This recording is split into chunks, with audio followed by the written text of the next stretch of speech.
ఎంత కావాలి అనుకోండి. ఎందుకంటే కేంద్ర మంత్రిగా 2 సార్లు కేంద్ర మంత్రిగా చేసినటువంటి తెలంగాణకు సంబంధించిన, ఏపీకి సంబంధించిన కోడలు, కర్ణాటకకు సంబంధించిన రాజకీయ నాయకురాలు కేంద్ర మంత్రిగా వ్యవహరించినటువంటి నిర్మలా సీతారామన్ పేర్కొన్నారు. ఏమన్నారామంటే 2 సార్లు కేంద్ర మంత్రిగా వ్యవహరించిన ఆమెనే ఎన్నికల్లో పోటీ చేసేంత డబ్బు నా దగ్గర లేదు, నేను వచ్చే ఎన్నికల్లో పోటీ చేయడం లేదు అని ఆమె స్పష్టం చేయడం జరిగింది.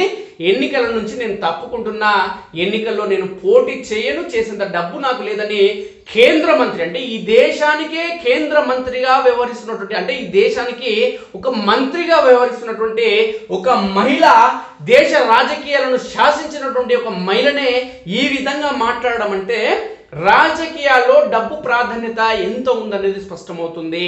డబ్బు లేనిదే రాజకీయాల్లో ఒక ఎంపీ అభ్యర్థి కానీ ఎమ్మెల్యే అభ్యర్థిగా గెలిచే అవకాశం లేదు. ఈ సమాజానికి ఎంత సేవ చేసినా ఎవరైతే డబ్బున్న వ్యక్తులు ఉన్నారో తెలంగాణతో పాటు దేశంలో ప్రజలందరినీ కూడా డబ్బు మద్యంతో ప్రలోభాలకు గురి చేసి, ఉచిత పథకాల పేరుతో ప్రలోభాలకు గురి చేసి ఈ దేశంలో ప్రజలందరినీ కూడా ఉచితాలకు బానిసలను చేసి, ఒక రకంగా చెప్పాలంటే పనులు కల్పించకుండా, ఉద్యోగం ఉపాధి అవకాశాలు కల్పించకుండా కేవలం ఉచిత పథకాలు తీసుకొస్తాం, మీరందరూ కూడా సోమరి పోతులుగా తయారై ఉండండి, ఏం పని చేయకండి, ఉచిత రేషన్ బియ్యం ఇస్తాం, ఉచితంగా నెలకు కొంత డబ్బు ఇస్తాం, వాటితో కూరగాయలు తెచ్చుకోండి, రేషన్ బియ్యం వస్తాయి కాబట్టి అన్నం వండుకోండి, తినండి, సోమరిపోతులుగా ఉండండి అనే కోణంలో కొన్ని దశాబ్దాలుగా జాతీయ రాజకీయాలు చేస్తున్నటువంటి పార్టీలు ఏవైతే ఉన్నాయో ఇదే పంతాను కొనసాగిస్తున్నాయి. రాష్ట్రాల్లో ప్రాంతీయ పార్టీలు ఏవైతే అధికారాన్ని కొనసాగించడం జరుగుతుందో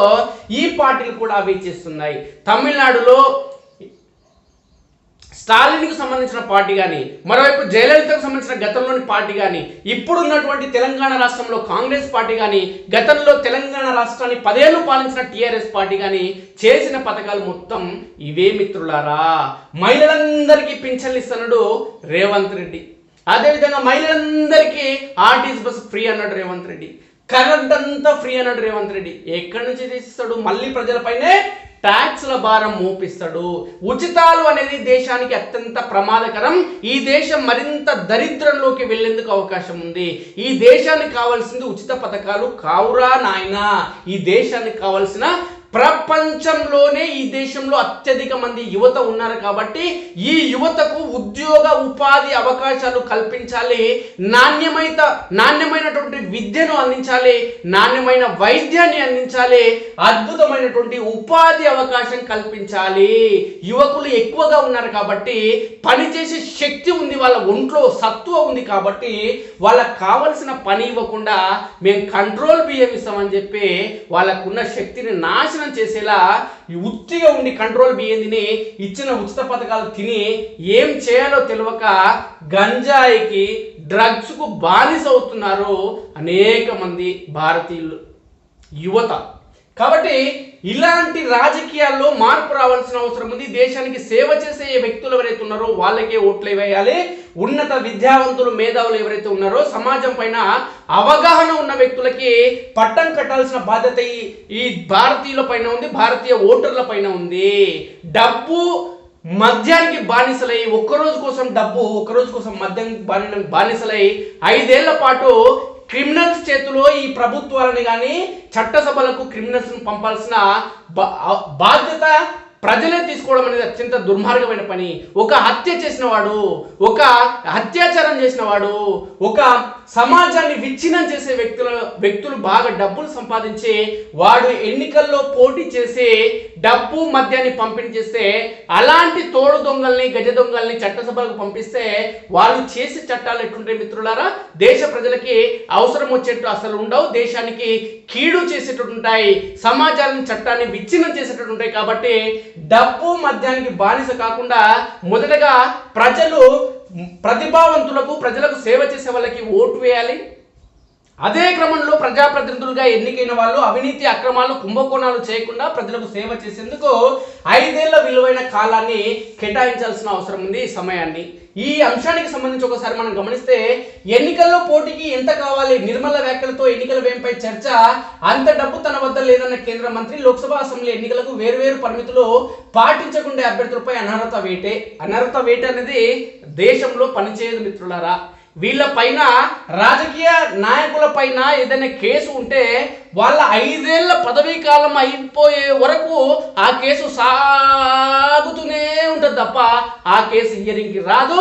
వచ్చిన దాన్ని పోస్ట్ పోన్ అవుతుంది తప్ప, దాన్ని మళ్ళీ వాయిదా పడుతుంది తప్ప దాంతో అయ్యేది ఏమీ లేదు. ఎంతో మంది రాజకీయ నాయకులు ఈ ఉదాహరణ తీసుకుంటే ఈ రోజంతా సమయం పడుతుంది. అది తెలంగాణకి సంబంధించిన వాళ్ళు కావచ్చు, ఏపీకి సంబంధించిన జగన్మోహన్ రెడ్డి కేసు ఎందుకు ఇప్పుడు 5 ఏళ్ల పదవీ కాలం అయిపోతుంది. ఇప్పుడు అయిపోయే ఈ సమయంలో సిఐడి అధికారుల పైన ఒత్తిడి చేస్తున్నారు. ఎందుకు ఈ కేసు ఇంత డిలే చేస్తున్నారు అని. మరి 5 ఏళ్ళు ఏం చేశారు?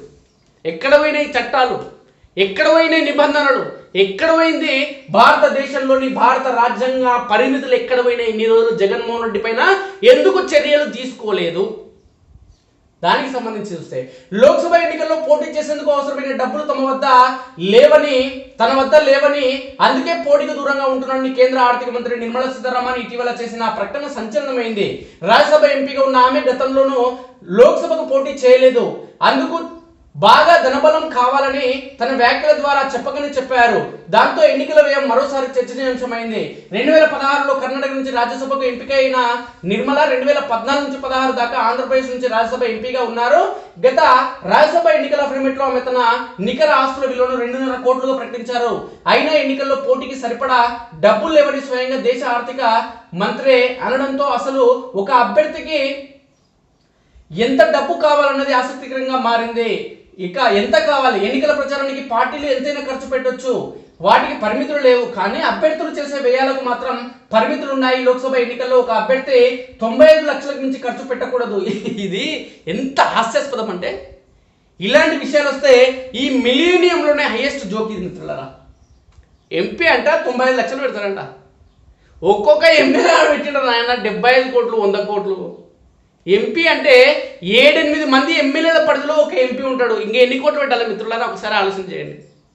95 లక్షలు అదేంటి చట్టం పరిధిలో మరి 95 లక్షలు పెడుతున్నారా? 95 లక్షల రూపాయలు అంటే 1 కోటి రూపాయలు కూడా అయితే లేదంటే ఒక ఎంపీ అవుతాడు మిత్రులారా మన దేశంలో. అది భారతదేశంలో, అది తెలంగాణ రాష్ట్రం లాంటి దేశంలో 100 కోట్ల కంటే తక్కువ ఒక్కడు ఖర్చు పెట్టాడు. 100 కోట్ల రూపాయల కంటే 1 రూపాయి ఎవడన్నా ఖర్చు పెడతాడు రావాలి. కానీ చట్టం వీళ్ళ పైన పనిచేయదు, వీళ్ళ పరిధిలో పనిచేయదు. వీళ్ళ చేతుల నుంచి మారింది. చట్టానికి లోబడి ఇంత ఖర్చు పెట్టాలంటే మేము ఇంతే ఖర్చు పెట్టినామని చట్టానికి కానీ ఆ నిబంధనలకు కానీ వాళ్ళు ఎన్నికల అఫిడవిట్లో వాళ్ళు పెడతారు, మమ్మల్ని ఇంత ఖర్చు అయిందని చెప్పి. 95 లక్షలు పెడితే వాడు అవుతాడా మిత్రులారా? సామాన్యుడు గ్రామాల్లో ఉండేటోడు కూడా ఈరోజు వాడిని ఇల్లు అమ్మితే 1 కోటి రూపాయలు వస్తాయి. 1 కోటి రూపాయలు ఖర్చు పెడతాడు. మరి 1 కోటి రూపాయలు ఖర్చు, వాడు ఇల్లు అమ్మితే 1 కోటి రూపాయలు వస్తే 5 లక్షల రూపాయలు వాడి దగ్గర పెట్టుకొని 95 లక్షలు ఖర్చు చేస్తే ఎంపీ అవుతాడా మిత్రులారా? ఎంతమంది పోయాలి, ఎన్ని పైసలు ఖర్చు చేయాలి, ఎన్ని 100 కోట్లు ఖర్చు చేస్తే ఎంపీ అవుతాడు మిత్రులారా? 95 లక్షలు ఖర్చు పెట్టాలి ఈ ఎంపీ నిబంధనల ప్రకారం. ఏమైనా నిబంధనలు నడుస్తున్నాయా? ఎక్కడ మరి చట్టం? ఏ నిబంధనలకు పనిచేస్తున్నాయి ఈ చట్టాలు? భారతదేశంలో చట్టాలు ఎవరి కోసం పనిచేస్తున్నాయి ఈ చట్టాలు? ఎందుకు రాజకీయ నాయకులపై ఈ చట్టాలు పనిచేయడం లేదు అంటే అధికారం వాళ్ళ చేతిలో ఉంది కాబట్టి అవి పనిచేయవు. ఇక లోక్సభ ఎన్నికల్లో ఒక అభ్యర్థి 95 లక్షలకు మించి ఖర్చు పెట్టకూడదు, అది నిబంధనల ప్రకారం, బయటి కాదు. అసెంబ్లీ ఎన్నికల్లో గరిష్ట వ్యయ పరిమితి 40 లక్షలు. ఒక ఊరికైతే ఆయన 40 లక్షల రూపాయలు.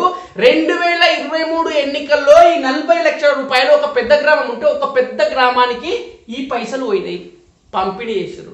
ఒక్కొక్క ఎమ్మెల్యే 75 కోట్ల రూపాయలు 100 కోట్ల రూపాయలు పంపిణీ చేశారు ఈ ఎన్నికల్లో.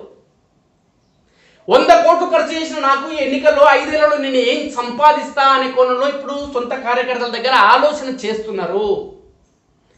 ఒక్కొక్క ఎమ్మెల్యేకు సంబంధించి లక్షలాది రూపాయల మందు పట్టుబడింది ఎన్నికల్లో. లక్షల కోట్ల రూపాయలు పట్టుబడిన ఎన్నికల్లో. అవి ఎవరికి పట్టుబడతాయి? ప్రతిపక్ష పార్టీలకు సంబంధించిన నాయకులు. ఎట్లా పట్టుబడతాయి? కేసీఆర్ లాంటి గజ దొంగలు ఫోన్ ట్యాపింగ్ చేస్తారు కాబట్టి పడతాయి. మళ్ళీ వాళ్ళ పార్టీలే వాళ్ళ పార్టీలే పట్టుబడవు డబ్బులు, ప్రతిపక్ష పార్టీలే మాత్రమే పడతాయి. ఇది గజ దొంగల పాలన. పోలీసులు లాంటి కొంతమంది పోలీసుల రూపంలో ఉన్న దొంగలు పోలీసులకు చట్టాలకు ఒక మసక బారేలా చేస్తూ పోలీసులే టిఆర్ఎస్ పార్టీలో పైసలు వంచనికి పోయిరంటే ఇంకా సిగ్గుమాలిన చర్యలు, ఈ చట్టాలు ఎక్కడ అమలవుతున్నాయి మిత్రులారా? ఏడ ఉన్నాయి ఈ దేశంలో, ఈ రాష్ట్రంలో? చిన్న రాష్ట్రాల్లో లోక్సభ ఎన్నికల్లో 75 లక్షలు, అసెంబ్లీకి 25 లక్షల పరిమితిని కేంద్ర ఎన్నికల సంఘం విధించింది. ఎన్నికల సంఘం ఏడ ఉంది? ఏడ పనిచేస్తుంది? ఏడ మీరు విచారణ జరిపించండి రా నాయన. ఇవన్నీ అబద్ధాల పుట్ట. పరిమితి దాటితే ఎన్నికల ప్రక్రియ ముగిసిన తర్వాత అసెంబ్లీ ఎన్నికలు అయితే 30 రోజుల్లోపు, లోక్సభ ఎన్నికలు అయితే 90 రోజుల్లోపు వేలకు సంబంధించిన అన్ని ఆధారాలను అభ్యర్థులు ఎన్నికల అధికారులకు అందించాల్సి ఉంటుంది. అలా చేయకపోతే ప్రజా ప్రాతినిధ్య చట్టంలోని సెక్షన్ 10A కింద అభ్యర్థిని 3 ఏళ్ల పాటు అనర్హుడిగా ప్రకటిస్తారు. ఈసీ నిర్ణయించిన పరిమితికి మించి ఎవరైనా ఖర్చు చేసినట్లయితే వారికి వ్యతిరేకంగా ఎవరైనా ఈసీ ముందు పిటిషన్ దాఖలు చేయవచ్చు. పరిమితికి మించి డబ్బు ఖర్చు చేయడాన్ని ప్రజా ప్రాతినిధ్య చట్టంలోని సెక్షన్ 123(6) కింద అవినీతి చర్యగా ఈసీ పరిగణిస్తుంది. అలాంటి ఎప్పుడు సెక్షన్ 10A కింద సదరు అభ్యర్థిపై 3 ఏళ్ల పాటు అనర్హత వేటు పడుతుంది. ఎంతమందిపై పడ్డది? ఈ తెలంగాణ రాష్ట్రంలో 119 నియోజకవర్గాలకు సంబంధించి ఎన్నికలు జరిగితే వందలాది మంది పోటీ చేస్తే లక్షల కోట్ల రూపాయలు ఖర్చు అయినాయి. దీని మీద మరి విచారణ జరిపించండి, చూద్దాం. దీని మీద విచారణ జరిపించండి, నార్కోటిక్ పరీక్షలు జరిపించండి, చట్ట ప్రకారం చర్యలు తీసుకోండి. తీసుకుంటారా? ఏదీ ఉండదు, అంతా చెప్పుకునేందుకు మాత్రమే. ఇక ఈసీ గైడ్లైన్స్ ఇవి చెప్పుకోవడానికి మాత్రమే ఉంటాయి, అమలు కావు. ఎన్నికల వ్యయ పరిమితి అభ్యర్థి ప్రచారానికి సంబంధించింది. ఓటర్లకు చేరవేసేందుకు చేసే ఖర్చు ఆ పరిమితిని మించరాదు. ప్రకటనలు, పోస్టర్లు, బ్యానర్లు, ప్రచారం, సభలు, సమావేశాలు, వాహనాల వినియోగం వంటివన్నీ ఇందులోకి వస్తాయి. ద్రవ్యోల్బణం, పెరిగిన ప్రచార ఖర్చు తదితరాలను పరిగణలోకి తీసుకుంటూ ఎన్నికల వ్యయ పరిమితులను ఈసీ ఎప్పటికప్పుడు సవరిస్తుంటుంది. నియోజకవర్గంలో పెరిగిన ఓటర్ల సంఖ్యను కూడా పరిగణలోకి తీసుకుంటుంది. ఎన్నికల వ్యయ పరిమితిని చివరిసారి 2022లో సవరించింది. తొలుత తక్కువే. 1952లో లోక్సభ ఎన్నికల్లో ఒక్కో అభ్యర్థికి 25,000 వరకే ఖర్చు అనుమతించారు. చిన్న రాష్ట్రాల్లో అయితే 10,000. తర్వాత దీన్ని సవరిస్తూ వచ్చారు. చట్టబద్ధమైన వ్యయ పరిమితితో పోలిస్తే ఒక్కో అభ్యర్థి చేసే వాస్తవ ఖర్చు కోట్లలో ఉంటుందనేది తెలిసిందే. వందలాది కోట్లు ఖర్చు చేసే వాళ్ళు ఉన్నారు. నగదు, ఇతర కానుకల రూపంలో ఓటర్లను ప్రలోభ పెడుతుంటారు. ఇదంతా అనధికారికంగా నడిచే వ్యవహారం. ఎన్నికల వ్యయ పరిమితి 1952లో పెద్ద స్థానాలుంటే 25,000, చిన్న స్థానాలు 10,000. 1971లో పెద్ద స్థానాలు 35,000, చిన్న స్థానాలకు 10,000. 1980లో పెద్ద స్థానాలకు 1,00,000, చిన్న స్థానాలకు 10,000. 1984లో 1.3 లక్షల నుంచి 1.5 లక్షల వరకు పెద్ద స్థానాలు, 50,000 నుంచి 1,00,000 వరకేమో చిన్న స్థానాలు. ఇక 1996లో 4,50,000 పెద్ద స్థానాలు, 50 నుంచి 1,00,000 1984 నుంచి 2014 వరకు చిన్న స్థానంలో 50,000 నుంచి 1,00,000. ఇక 1999లో 15 లక్షలు, 2004లో 25 లక్షలు, 2014లో 70 లక్షలు, 2022లో 95 లక్షలు. ఇక చిన్న రాష్ట్రాలు అయితే 2022లో మారిన సవరణల ప్రకారం 75 లక్షలు. ఇవి ఎన్నికల అఫిడవిట్లో ఇంత ఖర్చు చేయాలని పేపర్లలో ఉంటుంది తప్ప ఎవడు పాటించడు. ఈ ఎన్నికల వ్యయం 1,00,000 కోట్ల పైమాటే. 2019 లోక్సభ ఎన్నికలకు సంబంధించి 1,264 కోట్లు ఖర్చు చేసినట్టు నాడు బీజేపీ ప్రకటించగా కాంగ్రెస్ వ్యయం 820 కోట్లు ఉంది.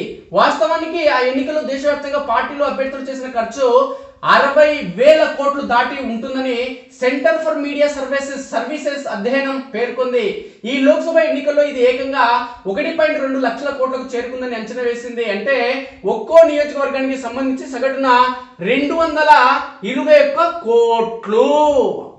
చూడండి మిత్రులారా, ఇప్పుడు అయ్యే ఖర్చు, పెట్టాల్సిన ఖర్చు ఎంత అంటే 95 లక్షలు పెట్టాలి. కానీ వాస్తవంగా అయ్యే ఖర్చు మాత్రం ఒక్కో నియోజకవర్గానికి సంబంధించి సగటు 221 కోట్ల రూపాయలు. మరి ఏడవున్నాయి మిత్రులారా? ఎక్కడ ఉన్నాయి ఈసీ గైడ్లైన్స్, ఎక్కడ ఉన్నాయి, ఎక్కడ ఉన్నాయి మన దగ్గర చట్టాలు, ఎక్కడ అమలు అవుతున్నాయి, చట్టాలు ఎవరిపైన అమలు అవుతున్నాయి, చట్టాలు ఉన్నవారికి చుట్టాలు అని మన సినిమాల్లో డైలాగులు వింటుంటాం. అది అక్షరాల 100కు 100% కరెక్టే. చట్టాలు ఉన్నవారికి చుట్టాలంటే అధికారం ఉంది కాబట్టి వాళ్ళకు చుట్టాలు, డబ్బు ఉంటుంది కాబట్టి వాళ్ళకు చుట్టాలు, డబ్బు లేని నిరుపేదలు, బడుగు బలహీన వర్గాలు, బహుజనులు ఎవరైతే ఉన్నారో వాళ్లకు చట్టాలు అందని ద్రాక్షగానే ఇంకా ఉన్నాయి మిత్రులారా. వీళ్ళు ఏమైనా చిన్న అంశంతో, చిన్న ఇబ్బందితో, చిన్న చట్ట వ్యతిరేక పని కావచ్చు, ఏదైనా కావచ్చు, స్టేషన్ కానీ బెయిల్ కానీ వెళ్తే వానికి బెయిల్ అనేదే రాదు. కోర్టుకు వెళ్ళిన జైలుకు వెళ్తే. కానీ డబ్బులోనికైతే వాడు అరెస్ట్ కాకముందుకే బెయిల్ తీసుకుంటాడు. వాడు బెయిల్ వచ్చిన తర్వాతనే వాడు అరెస్ట్ అయితే వాడు లొంగిపోతాడు. అందుకోసమే డబ్బున్నోనికే చట్టాలు, అది పదవున్నోనికే చట్టాలు చుట్టాలుగా మారుతాయి. ఎందుకు పరిమితి? ఎన్నికల్లో ఓటు వేసి గెలిచే అవకాశాలు అందరికీ సమానంగా కల్పించాలన్నదే వ్యయ పరిమితుల్లోని ఉద్దేశం. తద్వారా ధనబలం కలిగిన అభ్యర్థులదే పైచేయి కాకుండా ఉంటుంది. నామినేషన్ వేసినప్పటి నుంచి పోలింగ్ ప్రక్రియ ముగిసే వరకు అభ్యర్థి చేసే వ్యయాలను ఈసీ పరిగణలోకి తీసుకుంటుంది. అభ్యర్థుల బ్యాంక్ లావాదేవీలు, తాజా ఖాతా స్టేట్మెంట్లను ఈసీ పరిశీలిస్తుంది. వ్యయాలకు ఎన్నికల పరిశీలన నిఘా కూడా ఉంటుంది. ఆయన అకౌంట్ పరిశీలిస్తేమో ఆయన పెన్ను, పిల్లలు, ఇంకో ఫ్యామిలీ, రాజకీయ నాయకులకు ఎన్ని ఫ్యామిలీలు, ఎన్ని పిల్లలు, ఎన్ని కథలు, ఎవడోడు ఉంటాడు, ఎవడు కలిసి పెడతాడో ఎవడో తెలియదు. ఏం పరిశీలిస్తా చెప్పు? ఎన్ని దశాబ్దాలు గడిచినా ఈ ఈసీకి ఈ రాజకీయ నాయకులు దొరకరు. చట్టాలు అనేది దేశంలో అమలు కావు.